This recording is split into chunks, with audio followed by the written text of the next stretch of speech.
Hello guys, in today's video we are starting a new chapter, square roots and cube roots. We'll see the basics of square roots and cube roots. Square root of a number is a number which when multiplied by itself would give the original number. Example, root of 9 we have 3 because 3 into 3 is 9 and the square root it is an opposite of squaring. For example, root of 25 is 5. And when this 5 is squared we get 25. So both are opposite to each other. And we'll see perfect squares and non-perfect squares. Perfect squares are those which when square rooted, it would give an whole number. Whereas non-perfect squares are those which when square rooted would give an irrational number, that is, it would give a result in decimals. Example of perfect square is root of 4 we have 2. Example of non-perfect square is root of 2 we have 1.414 which is expressed in decimals. Next we will see some properties of square roots. First is the product property. Root of AB can be split and written as root of A into root of B. Example is root of 4 into 9 which can be split and written as root of 4 into root of 9. Root of 4 is 2 and root of 9 is 3. So 2 into 3 we have 6.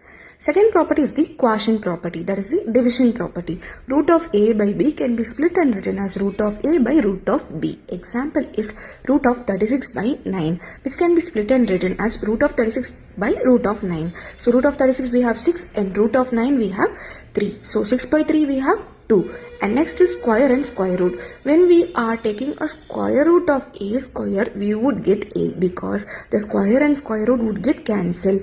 And this a is always expressed in modulus because even when you give a positive or a negative number, you would always get a result in positive because when something is squared in negative, minus into minus we get plus. So it is always expressed in modulus. And next we are having the cube roots. So cube root of a number is a number which when multiplied 3 times by itself, it would give the original number.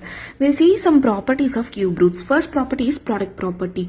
Cube root of AB can be written as cube root of A into cube root of B. Example is cube root of 8 into 27 which can be split and written as cube root of 8 into cube root of 27, which we have cube root of 8 as 2 and cube root of 27 as 3. So 2 into 3, 6. Next is the division property. Cube root of A by B can be written as cube root of A by cube root of B. Example is cube root of 64 by 8 which can be split and written. So cube root of 64 we have 4 and cube root of 8 we have 2. So 4 by 2 is 2. Hope you have understood this video. Thank you.